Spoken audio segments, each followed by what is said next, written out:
Hello, and welcome to another edition of Ehlers Elite Interviews. I'm Christopher Ehlers. And I'm Amber Ehlers, and together we are local realtor team with Keller Williams Innovate.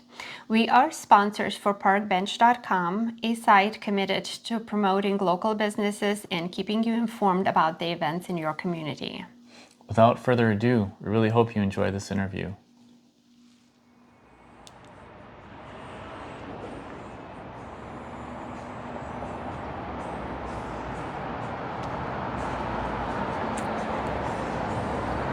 Look at this beautiful fall day here in downtown Oswego.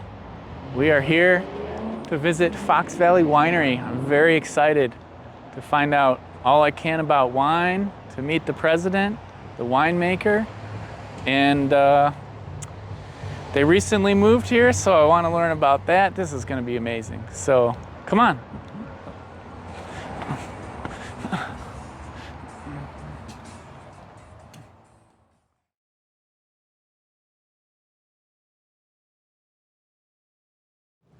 Hello, I am here with Mike Faltz, winemaker and president of Valley Winery.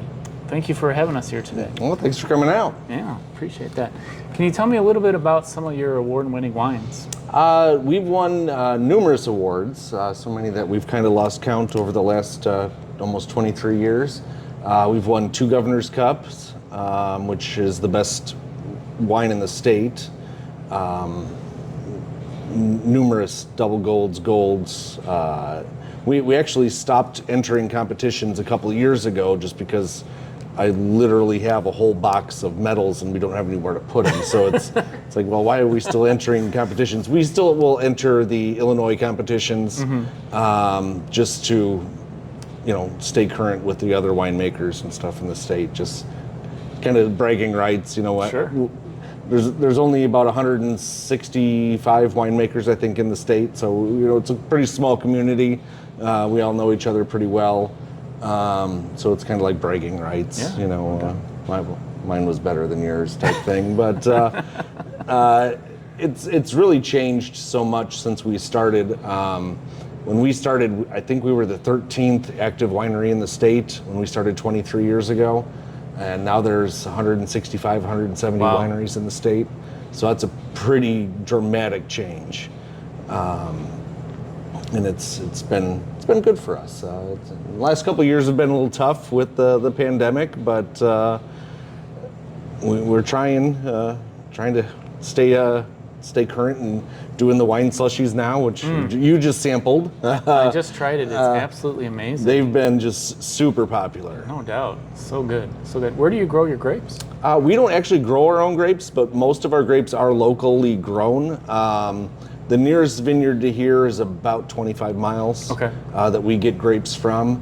But about 80% of all the fruit's within 150 miles. Okay. So we have a couple vineyards we work with in Michigan. Actually, the vineyards in Michigan are actually closer than the vineyards in southern Illinois that we get, because it's about 380 miles to southern Illinois to the vineyard that we get grapes from down there, and it's only 120 miles to the vineyards I get grapes from in Michigan. So, it's a pretty dramatic difference in drive time, and local is better. So the faster you get from the grapes being picked to them being processed and me getting the fermentation started, the better that wine is going to be. So the longer it takes to get them back and get the process started, you're running more risks of bad things happening. So the faster the better. Can you give a brief overview of the whole winemaking process? Yeah. So wine is something that can actually make itself. Wine occurs in nature. If anything with sugar, especially fruits which have higher sugars, there's enough wild yeast in the world that yeast metabolizes sugar, and so if there's just fruit sitting there, wild yeast is going to get to it, it's going to create alcohol. It's not going to be very good. It happens naturally, but it doesn't happen well naturally. So what do you do to make it good? The keys to making good wine is, number one, cleanliness. You cannot make good wine in a dirty facility. Everything has to be clean all the time. a winemaker spends, actually I take that back, the winemaker doesn't. The assistant winemaker spends more time cleaning than they do anything else. Winemakers, we just sit around and drink and talk to people. We don't actually do any hard work anymore. So now my wife is my assistant winemaker, and she does all the hard work now. So I've done it for a long time. It's time for somebody else to do some of the grunt work. But she's really good at it. She's been great. She's been working with me now for a year since I bought my parents out, and I'm the sole owner of the winery now. So she's come on and been invaluable to it. Now I see we have a wine club here. What are some of the benefits of being a member of the wine club? We actually have two different clubs. Okay. So we have a sweet club, which is just sweet wines. Our sweet club members aren't going to get something dry. And then our dry club is going to be just dry wine. Some places split it up, whites and reds, but more people split down the line of sweet or dry. And you can join both clubs and get both. Sure. So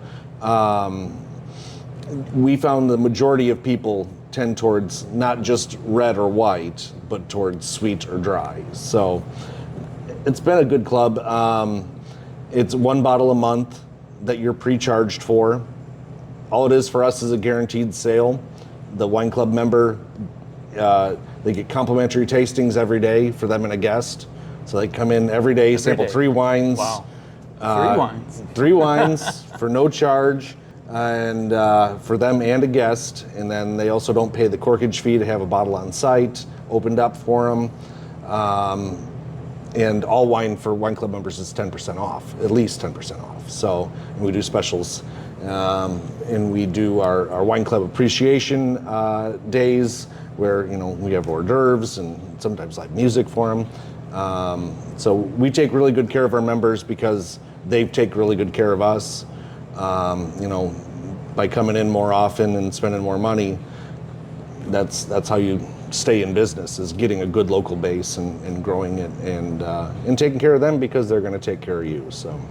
And you mentioned live music. I see there's lots of live events that happen here. Can you? Yeah, we do live music every Friday, 6 till 9. We do live music every other Saturday, 5 till 8. Mm-hmm. So you can come out any night.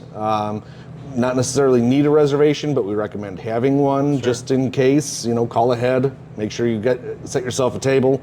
Because some nights we'll hit. We have seating for 72 inside and about 65 outside. So depending on where the music's at, it could be full. There's a lot of nights that we're pushing capacity in here for seats. You can stand or you can go then sit outside, but we're running out of good weather to sit outside right now. So It's almost fall and getting colder. And I see some really beautiful artwork on some wine glasses. We have most of the stuff that we have in here is done by local artists. No kidding. So it's something that they sell here. We sell it basically on consignment for them, and it's better than just us carrying stuff that you can go buy at Walmart or Kohl's or whatever.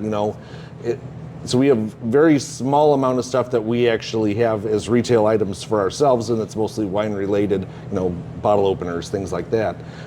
Everything else in here is done by local artists, and they love it, and we love having them, and it's something that you can't find somewhere else. It looks really nice. It really is very important, I think, to focus on the local side of it.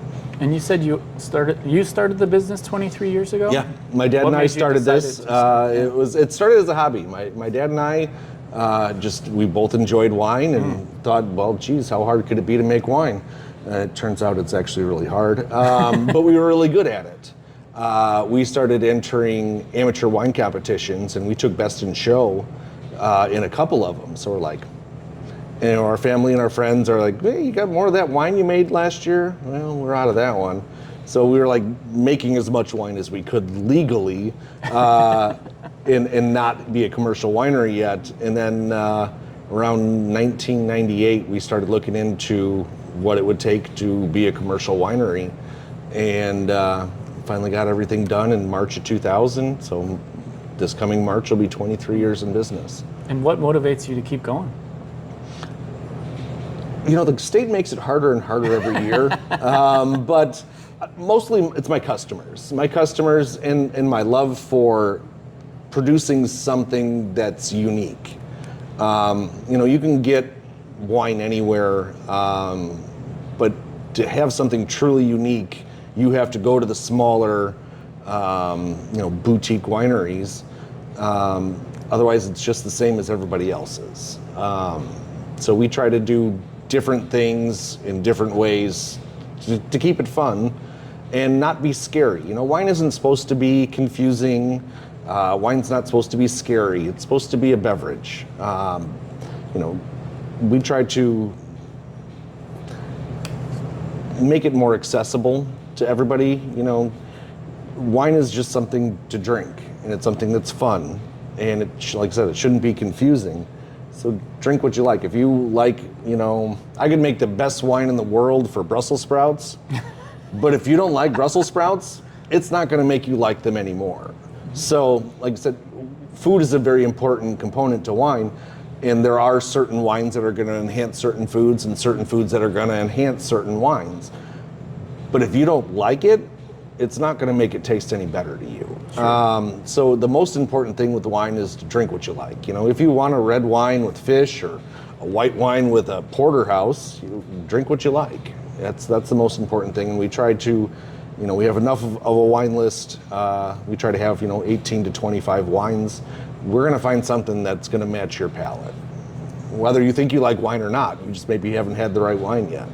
Other than the wine, what would you say the customers like most about your business? I think the local artists is a huge component, and all the music that we have is done by local artists as well, local musicians. So they're proud to say that they play here, and they bring their friends and their family, and that exposes more people to the business. The music thing is fairly new. When we moved to this building a year ago. Actually, it's a year tomorrow. Congratulations. Yeah. One thing that was necessary was having the second level, and my thought is, well, if I have to have a second level, I'm putting a stage in. So we, redid the lights and did the sliding door for the music, and I've always wanted to have a stage and didn't have one in the old location, but now we do, and it's been great. It's really been. What was the driving motivation to move here? The biggest driver was cost, property tax, and building maintenance, and we had a 9,000 square foot building. It's very expensive to heat and cool and all that. In that building, we built in 2003. We're open in 2004, so it was aging a little bit. It needed upkeep, and with the pandemic, it was a rough couple years, so we were looking to save money, number one. And then when Art said that he was downsizing the bike shop and had this space available, I thought, boy, that's a great location, right in the middle of downtown, right on Main Street with all the events and everything that happens. With the Village of Oswego does a really good job, keeping things downtown. So we jumped at the chance. Yeah. And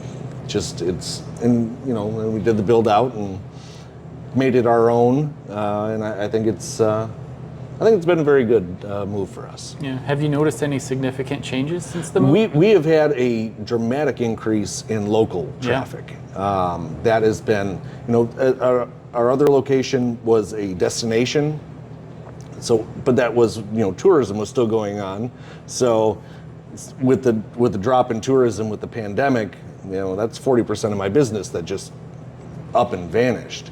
But being here, the local traffic has made up for what I was missing with the tourism. Now, if tourism would just come back, I'd have that plus the local traffic. So that's what we're shooting for now, is get more tourism going again. Is there anything exciting that customers are looking forward to that we haven't already talked about? Well, the new spice wine coming out for fall. Oh, okay. That's our warm mulled wine. That's hugely popular through the holidays and winter. And then we're going to be closing down the slushy machines probably for the winter. And although we might keep them, who knows? People still drink frozen drinks in the wintertime, I guess. So maybe we'll keep one of the 3 machines going for the winter. And unfortunately, moving back inside, less patio time, more inside time with the weather change. So this was our first summer in this building, and I think it went very well. I'm excited for fall into the Christmas season, which is a big time of the year for us too. Okay. And what is your favorite wine, and how would you describe it? My personal favorite wine that I've made is one of our port-style wines. We can't call it port because we're not in Portugal. It's a American fortified dessert wine, and it's a 10-year barrel-aged Zinfandel port. It's fantastic. Most of my personal collection is port-style wines too. I really love. It's like halfway between wine and brandy. And it encompasses both, distillation side and the fermentation side of alcohol, and I think it's delicious. It's my favorite style. So that's the favorite thing that I've made, and my favorite style of wine. Currently, our 2019 Zinfandel, which is a very big, heavy, dry red. I think that's probably the best drinking dry red on the list right now. All right. Summertime, I'll drink more sweet wines. And actually, that's the strange thing, is I've always only liked dry wines. In just the last couple of years, my palate's been changing, and I've been drinking a lot more sweet wines. And I never thought in my life that I would drink sweet wine, but I've developed a taste for sweet wine now too. So I think it was the slushy machines corrupted me.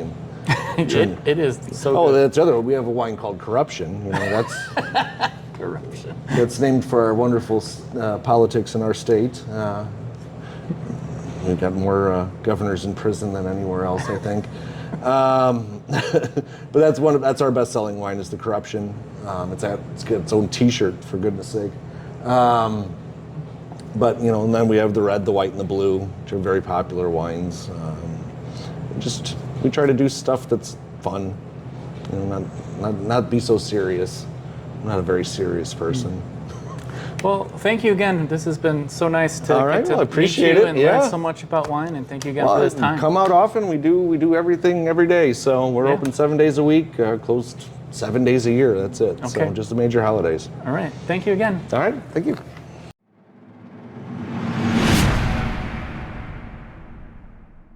Thanks for watching. If you have a suggestion for a person of interest or a local business that you want us to interview next, Or if you know anyone that is looking to move in or move out of the area, please let us know. And remember, continue to support your local businesses.